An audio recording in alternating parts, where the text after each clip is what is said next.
മക്കളെ, നമ്മുടെ കവിതയിൽ നിന്ന് നമുക്ക് ഒരുപാട് ക്വസ്റ്റ്യൻസ് വരാറുണ്ട് അല്ലേ? 1 മാർക്കിനും 2 മാർക്കിനും ഒക്കെ ആയിട്ട് ഒരുപാട് കുഞ്ഞു ക്വസ്റ്റ്യൻസ് വരാറുണ്ട്. അതിൽ തന്നെ നമ്മുടെ SSLCയിൽ ഒരുപാട് തവണ റിപ്പീറ്റഡ് ആയിട്ട് ചോദിച്ചിട്ടുള്ള ഒരു 5 ക്വസ്റ്റ്യൻസ് ആണ് പറയാൻ പോകുന്നത്. ഇത് വളരെ ഇമ്പോർട്ടൻ്റ് ആണ്, ഇനിയും ചോദിക്കാൻ വേണ്ടി ചാൻസ് ഉണ്ട്. അപ്പോൾ നോക്കാം, മുझे फेंको मत. ആദ്യം നമുക്ക് ടൂട്ടാ പഹിയ എന്ന് പറയുന്ന നമ്മുടെ ധർമ്മവീർ ഭാരതിയുടെ കവിതയിൽ നിന്നുമാണ് തന്നിട്ടുള്ളത്. നോക്കാം, മുझे फेंको मत, എന്നെ എറിയരുത്.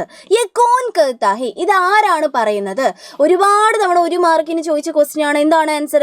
ടൂട്ടാ പഹിയാണ്, നമുക്കറിയുന്നതാണ്, പൊട്ടിയ ചക്രമാണ്.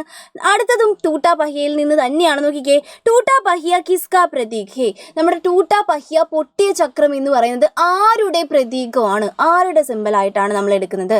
ആരുടെയാണ്? സാധാരണ ജൻകാ പ്രതീക്, സാധാരണക്കാരായ ജനങ്ങളുടെ പ്രതീകമാണ് നമ്മുടെ ടൂട്ടാ പഹിയ പൊട്ടിയ ചക്രം എന്ന് പറയുന്നത് അല്ലേ? അപ്പോൾ അടുത്ത ക്വസ്റ്റ്യൻ നോക്കിക്കേ, ഇത് നമ്മുടെ അകാൽ और उसके बाद എന്ന് പറയുന്ന കവിതയിൽ നിന്നുമാണ് വന്നിട്ടുള്ളത്. ഒരുപാട് പ്രാവശ്യം ചോദിച്ചിട്ടുണ്ട്. 1 മാർക്കിനും ചോദിച്ചിട്ടുണ്ട്, 2 മാർക്കിനും ചോദിച്ചിട്ടുണ്ട്. അതാണ് ഇതിന്റെ പ്രത്യേകത കേട്ടോ. നോക്കിക്കേ, ഗർ ഭർ കി ആംഖേ ചമക് ഉടി ക്യോം. ഗർ ഭർ കി, വീട് നിറയുള്ള, ആംഖേ, ആംഖേ എന്ന് വെച്ചാൽ കണ്ണുകൾ അല്ലേ? കണ്ണുകൾ ചമക് ഉടി, തിളങ്ങി വന്നു. ക്യോം, എന്തുകൊണ്ട്? വീട് നിറച്ചുള്ള കണ്ണുകൾ തിളങ്ങാൻ കാരണം എന്താണ് എന്നാണ് ചോദിച്ചിട്ടുള്ളത്. എന്തായിരുന്നു കാരണം? പട്ടിണിയായിരുന്നു ആ വീട്ടിൽ അല്ലേ? അപ്പോൾ പട്ടിണി കഴിഞ്ഞു, ഒരുപാട് നാളുകൾക്ക് ശേഷം നമുക്ക് ഭക്ഷണം കിട്ടി, അതുകൊണ്ടാണ് അല്ലേ?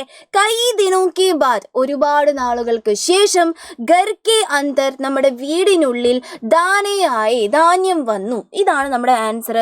1 മാർക്കിനും 2 മാർക്കിനും ഒക്കെ മക്കൾ ഇത് എഴുതിയാൽ മതി.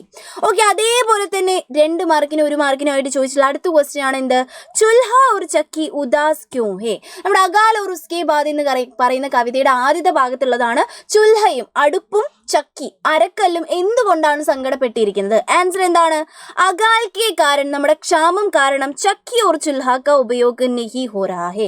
ചക്കിയുടെയും ചുൽഹയുടെയും നമ്മുടെ അടുപ്പിന്റെയും അരക്കല്ലിന്റെയും ഉപയോഗം ഉണ്ടാവുന്നില്ല. സിമ്പിൾ ആൻസർ ആണ്. അതേപോലെ ബച്ചേ കാം പർ ജാ രഹേ എന്ന് പറയുന്ന പാഠത്തിൽ നിന്ന് വന്നിട്ടുള്ള ഒരു ഇമ്പോർട്ടൻറ്റ് ക്വസ്റ്റ്യൻ ആണ് എന്ത്? ബച്ചേ കാം പർ ജാ രഹേ ഹേ ഇസ് കവിത മേ പ്രസ്തുത വിഷയ ക്യാ ഹേ. നമ്മുടെ കുട്ടികൾ ജോലിക്ക് പോകുന്നു എന്ന് പറയുന്ന കവിതയിൽ പ്രസ്തുത് തന്നിരിക്കുന്ന വിഷയം ഏതാണ്? ഏത് വിഷയത്തിനെ കുറിച്ചിട്ടായിരുന്നു സംസാരിച്ചിട്ടുണ്ടായിരുന്നത്? ബാലവേലയെ കുറിച്ചിട്ടാണ്, ബാൽ ശ്രമിനെ കുറിച്ചിട്ടാണ്. അപ്പോൾ ഈ 5 ക്വസ്റ്റ്യൻ ഒന്ന് മക്കൾ പഠിച്ചു വെക്കുക, എപ്പോഴും വരുന്ന ക്വസ്റ്റ്യൻ ആണ് കേട്ടോ. Okay, by.